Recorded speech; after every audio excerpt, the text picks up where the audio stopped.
Hello, this is Close Relationships or Relational Dynamics and Week 11. Welcome. And this is Let's Talk Turkey with Jayne Turk. I'm glad you're here.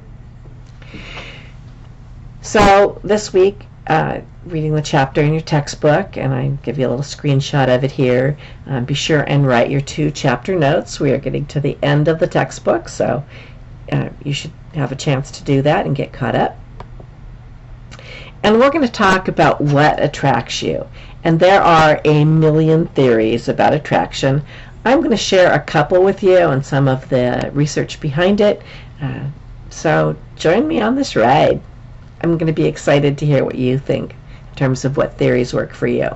And let me just tell you in advance, my rule of thumb for theories is if it seems right to you, works for you about 80% of the time, and for about 80% of you, then I consider it to be a good theory. You tell me what you think.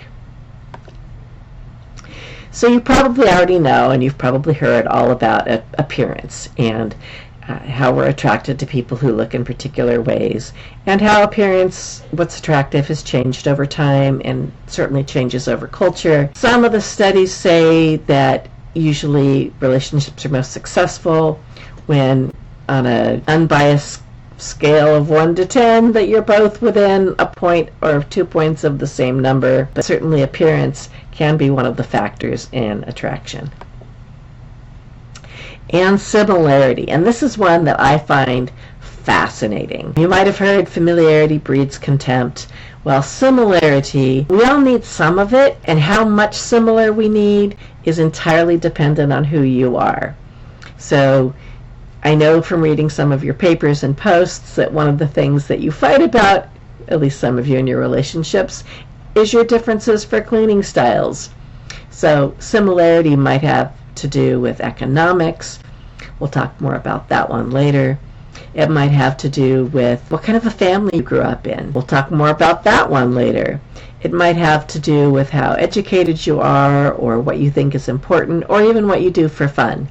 So some of you need someone who's similar to you in a lot of ways, and some of you just need someone who's similar to you in some really tiny specific ways. So you can think about that. And complementarity is basically how our differences work together. So I am a high self-monitor. My husband is a low self-monitor, and that's complementary. So that means that in social situations where I'm feeling super awkward, he's super comfortable, and that helps me to be more comfortable. But it also helps me to balance him out and say, dude, you can't go out wearing that thing. So complementarianism is looking at that interweaving, that balance. And it can be on things like being introvert and extrovert. What to me is most fascinating about complementarity is DNA. We'll get to that one a little bit later too. Reciprocal attraction. They've done really fascinating studies on this one. And so if we tell you, oh, so-and-so likes you, you're more likely to be attracted to them. And so if someone likes you and you like them, that's super attractive. Kind of duh, but also kind of cool.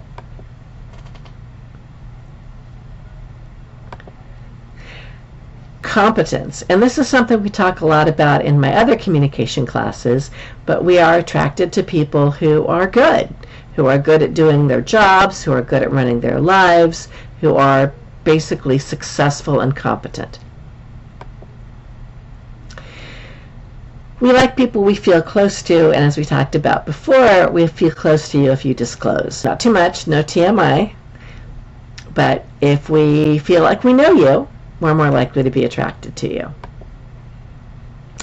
Proximity, and this is one that we have seen both be super important and also the source of lots of issues. So proximity is how physically close we are together, and it can be, many of you will find relationships in the workplace, for instance, Or if you all live in the dorms, you're going to be more likely to be attracted to somebody you see all the time. Many of you have already had long-distance relationships and know that those have some challenges, because one of the things that is important to us is proximity.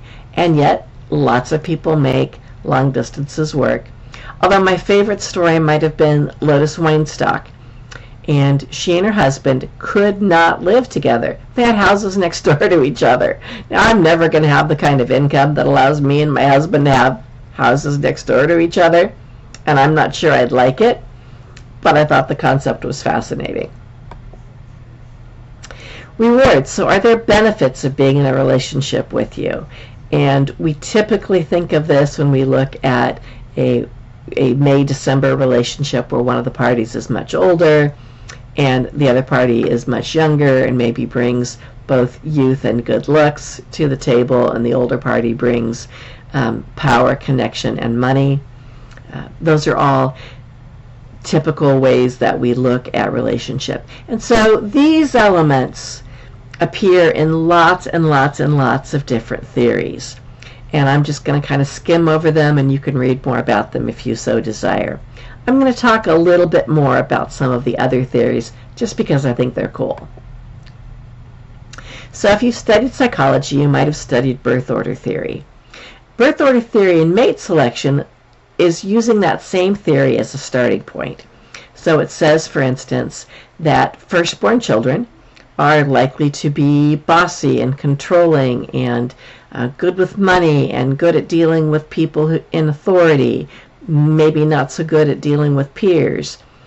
And so in your household, if you grew up as the oldest child with, say, for instance, 2 younger opposite-sex siblings, then your perfect match would be a younger sibling who grew up in a household with an opposite-sex older sibling. And the birth order theory of mate selection says that that works out really well. The birth order theory of mate selection, boy, that's a mouthful, says that, for instance, if you are in the same birth order, that can create problems. So 2 firstborns or only children are likely to be butting heads and fighting over control. 2 middle children are going to be pretty okay. They're going to be harmonious, but probably neither one of them is going to make sure that the dog has been taken to the vet and got its shots, or that the house got cleaned or the bills got paid. And 2 youngest children are going to really struggle financially, according to this theory.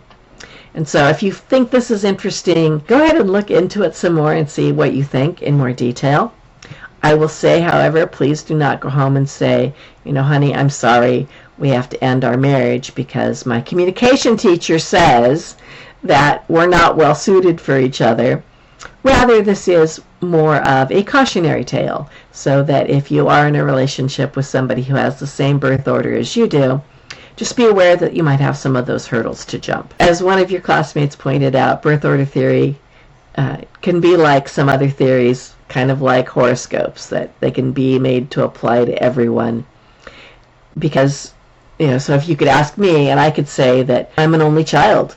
I am the only child of my 2 parents. I'm also a youngest. I did grow up with one of my older sisters, but then many years later, my dad went on to get 2 very much younger stepchildren, so I could be the oldest, if we were to look at it that way. So the birth order theory really only works if you have 1 to 3 or 4 kids in the mix and that they were pretty close in order.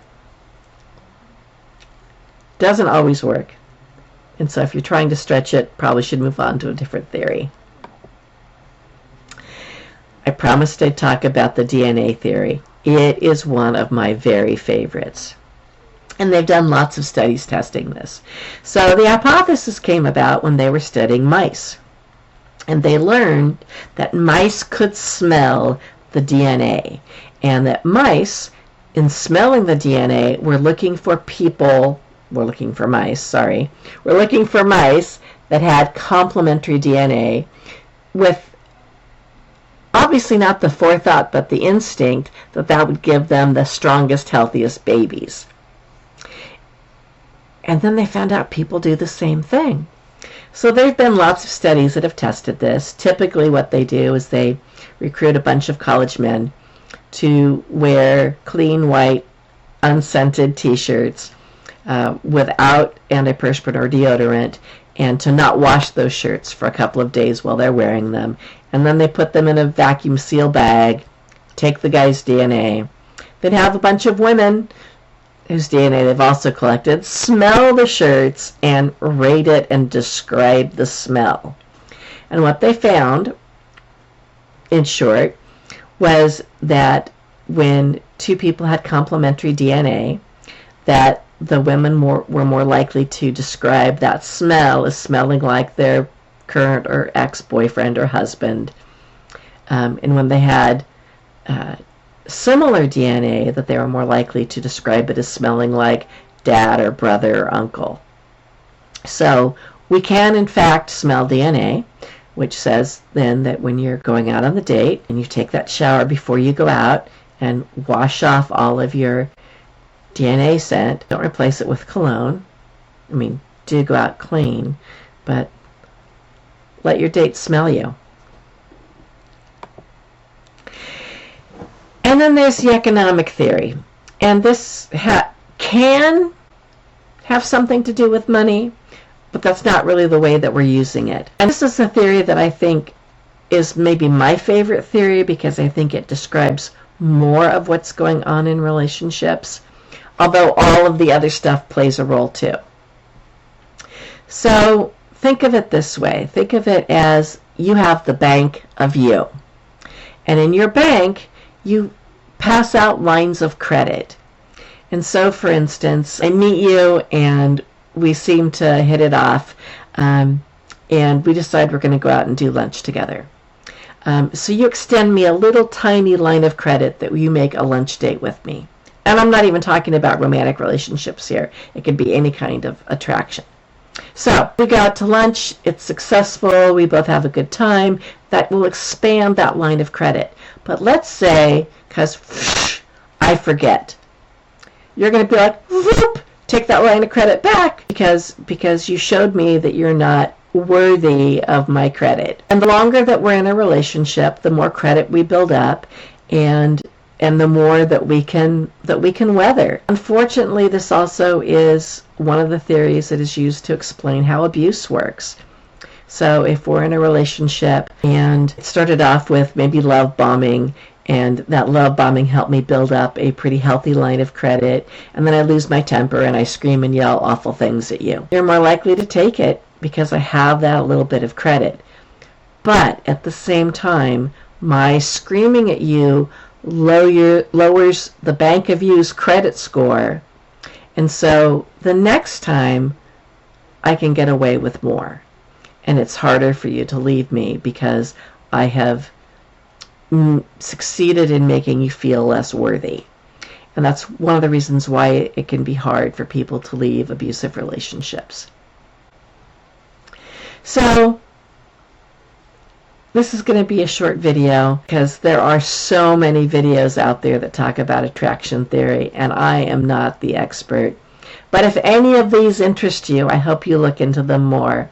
And if you're looking for love, you know that you can start by looking in places where you're happiest, where you feel that sense of similarity, where you show people that you like them and that you're competent and capable, and that you're aware of your worth. I want you all to have that magical place in your life. So for the discussion board this week, I want to know what you think about attraction theories. And like I said, I just gave you a little taste of them, and there's more in the textbook.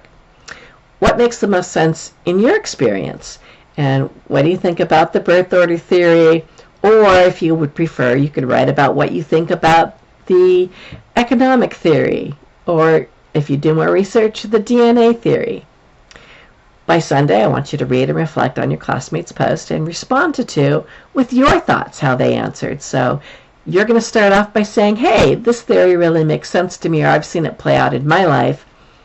And then you're going to go back and your classmates are going to have a chance to respond to you and say, ooh, yeah, that one made sense for me too. No simulation journals this week, so you're off the hook on that one.